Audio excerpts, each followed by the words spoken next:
Hey everybody, I'm Pac MMA, and UFC 322 was last night, and yeah, just get your laughs out now. If you guys didn't know, I picked Beneil Dariush to beat Benoit Saint-Denis, and I made a pretty comprehensive breakdown video on that matchup and the strengths that Beneil had in comparison to Benoit's weaknesses. You know, I feel so bad for Beneil. It's been a rough road for him. Yeah, I think he should just retire at this point, if not fight Grant Dawson. And I made a breakdown video on Islam Makhachev versus Jack Della Maddalena. Jack Della Maddalena gets dominated 50-45, absolutely masterclassed by Islam Makhachev in a pretty boring fight, but great performance from Islam. Here at Pac MMA, we take our losses on the chin, so we're just gonna take these two L's and continue to move forward. So, hey man, it happens all the time, so we're just gonna keep trudging forward. I'm not an event recap channel. You guys are here for the specifics. More specifics. You're here for the analysis. So what exactly did Alexander Volkanovski do that Jack Della Maddalena couldn't? Because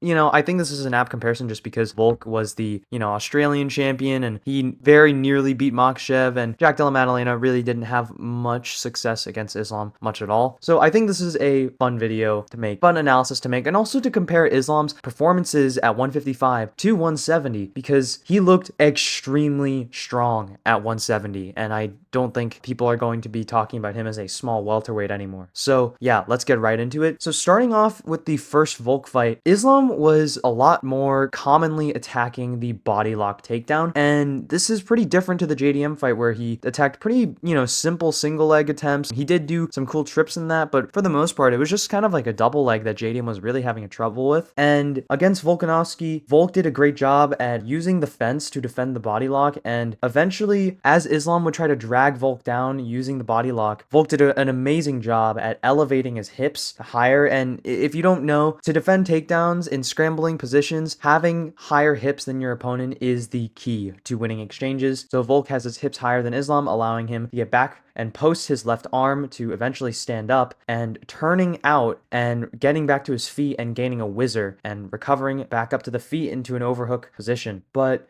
interestingly enough, Volk had a lot of success from the open stance matchup against Islam, and I think that was because he was so good at fighting with the lead hand. And why this lead hand I point out specifically is because this is very similar to wrestling, where if you have a connection on your opponent, it is very hard to score a takedown because your body instinctually feels your opponent moving into you and pushing rather than having to react with it with your eyes. If you just feel your opponent moving forward, it's a lot easier to start backing up when you have something physical to react to. This is like how I talked about in the JDM Islam video about head-hands defense, where it starts with your hands, then your head, and then your feet. Volk also did an amazing job at ending a lot of his combinations with leg kicks in this fight. While Islam was moving forward and moving backwards, he did a great job at weaponizing Islam's backward and forward movement. And I think Islam took that from Volk because in this fight, he used the calf kick himself very well against JDM, even kind of hurting him in the third round with it. Did very well to pretty much abuse it as soon as it would become a close stance matchup, which I did not expect because Islam has historically shown to struggle against southpaws, and he did really well to sort of patch up that hole in his game, and he did a great job at spamming that rear leg kick. In this sequence, so here in this position, Islam shoots on a double leg, and Volk does a great job at pushing the head down, and as he's trying to get back up, Islam attempts to take the back. So Volk utilizes his elbow to keep space and hold the wrist to get up safely. Volk utilizes his elbow while holding wrist control to keep space. He lets go of the wrist and then posts on Islam's knee to prevent him hooking his leg, and he turns inward. Islam does a good job at trying to follow up by hooking the far leg of Volk by extending his leg and hooking with the foot, but Volk switches from the 2-on-1 grip to then attack and reach Islam's leg, which Islam pulls back, allowing Volk to escape from this takedown position. In this pretty iconic scramble in round 5, Volk elevates Islam with the butterfly hook. He turns inward and his hips are elevated here. You can see the hips are elevated again, and he turns in, posts on his elbow, and eventually walks back up to the over-under position. Islam has the double underhooks here, actually. So here we see perfect timing on a shot from Islam. Islam shoots and collects the leg from the knee here rather than the hip, but Volk's free leg, his right leg, is used to sit out far, where Volk changes to the grip between Islam's leg, stopping Islam from driving forward and switching to collect one or both of Volk's hips. Volk then starts to push the head and reach for the ankle to further remove Islam from his hip and then take his driving power away, where eventually Islam lets up on staying heavy here, allowing Volk to get to one leg. Then Volk sits back down, this time having his right leg over Islam's ankle, allowing him to remove his left leg from Islam's grip and slide out pretty easily, where now he's in a much more favorable position to defend an inside single attempt from Islam, which he simply stands out of as Islam tries to drive forward again. So we see in these positions, Volk is always attempting to get his hips above Islam's. He's always attempting to push down on Islam's head while he's shooting. He's never really in the same position that JDM was, because Volk does a phenomenal job at stopping the initial attack of Islam. That's the biggest difference here between Volk and JDM's defense and defensive performance here, is that Volk is able to stuff the head and recover his hips, reach for the far ankle to spin Islam around. He just does so many different little tricks and little techniques that JDM just didn't have in his tool bag here. Unlike the Volk fight, where pretty much every single attempt Islam made, Volk was able to stop him with his hips, here Islam is connected at the knee, making it much harder for JDM to recover posture and weigh his leg back down. Islam, with Jack's leg in between his, steps to the outside and trips him with the same leg. A really beautiful, masterful takedown. One big difference between this and the Volk fight is that you can see Islam is being way heavier with chest-to-chest connection, basically giving JDM no space to scramble or shrimp without being threatened by a submission. Here in a different exchange, JDM does have half guard with space, with the knee shield in, but he's unable to recover to his feet because his shoulders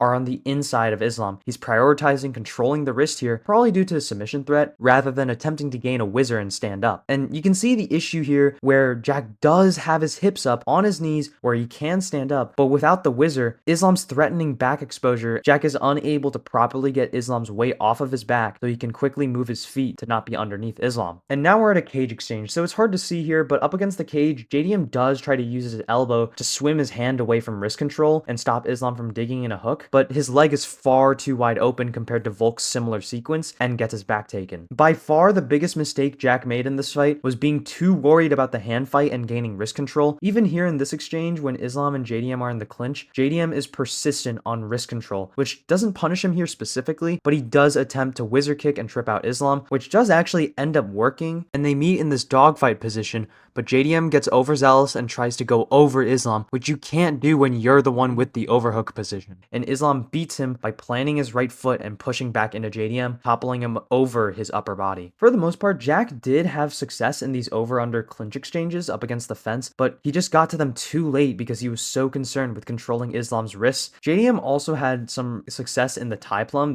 I'm pretty sure this is the only time they were actually in the tie plum, but JDM does have a similar sequence to Poirier where he's just trying to punch Islam's body to smithereens, but obviously very short-lived sequence here. So here's something that I wanted to mention. So in the third round here, Islam shoots a perfect double leg, and Jack grabs one of Islam's legs. And I can only assume that he did this, well, to kind of Hail Mary, but what he should have done here is to funk roll. And if you don't know what a funk roll is, it's a defense to a single leg where you use one of your opponent's legs while on the bottom to elevate it and roll to the other side of your body, and posting up using your hands and elbows to get to your knees and feet. In the case of Jack here, he needed to use the leg he collected and roll it all the way to the other side, which would allow him to be on his knees and elbows to eventually build up to either a front headlock position or just continue a scramble, so at least he wasn't stuck in bottom on half guard again for a whole round. But the funk roll is an explosive momentum-based movement, and Jack doesn't capitalize, and Islam gets to a cradle position, collecting Jack's head to threaten submissions and continuing to keep him in half guard for the rest of the round, where Jack continues to prioritize wrist control over scrambling. At the end of this round also, as Islam attempts to pass Jack's right leg to side control, Jack does do a good job of immediately recovering to a single leg to stand up, but at this point it's obviously too little too late in the round. Islam in general did a great job of keeping Jack's guard high to set up easy entries for his double leg, timing this shot beautifully twice now. And in this final exchange I'm going to break down, JDM does attempt to escape using the octopus guard here, but Islam's crossface prevents Jack from advancing and getting the space he needs to build up. And as JDM does build up to his elbow,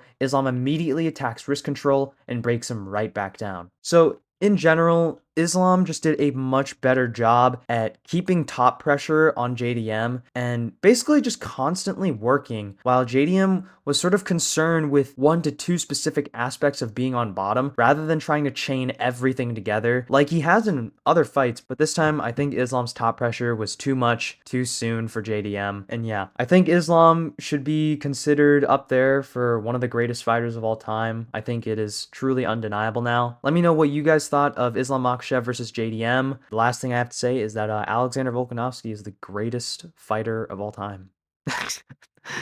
I'm just kidding. See you guys.